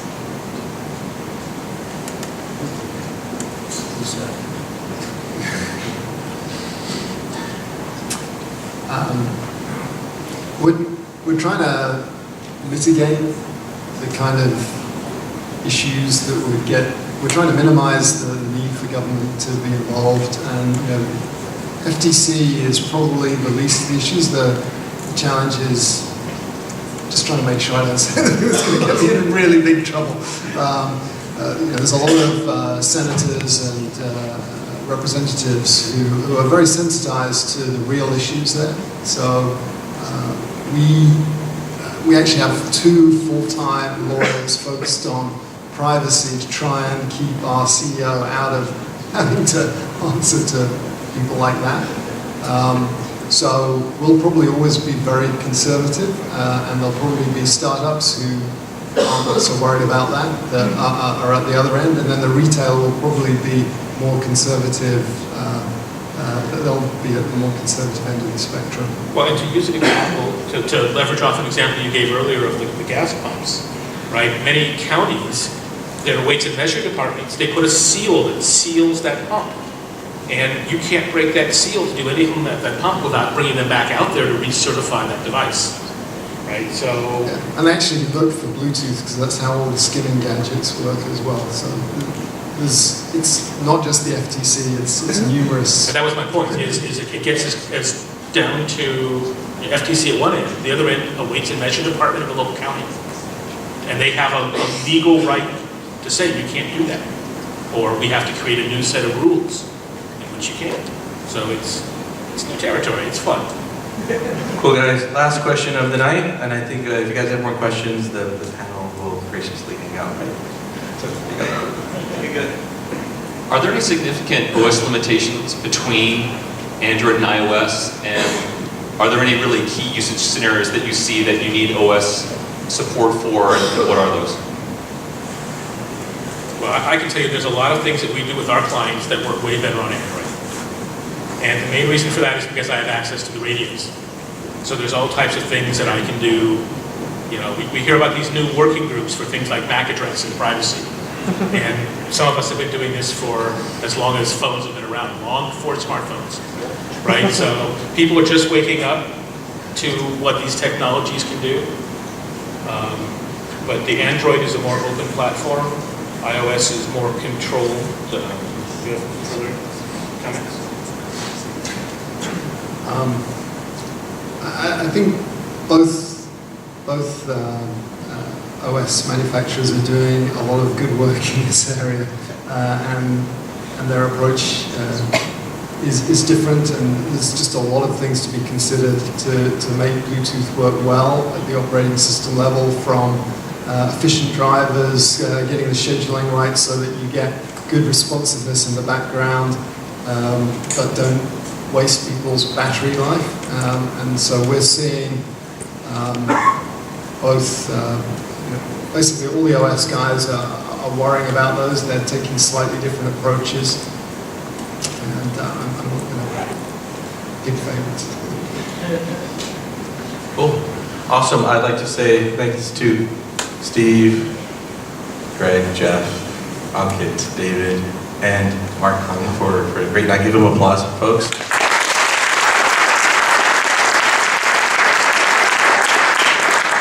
I know, hang out for a little while. I think we do some giveaways, Steve, from So anyone that wants a beacon, either to keep track of where your keys are, or if you want to develop an app that's going to make you a millionaire, then Charlie is over here and he's got 200 of them.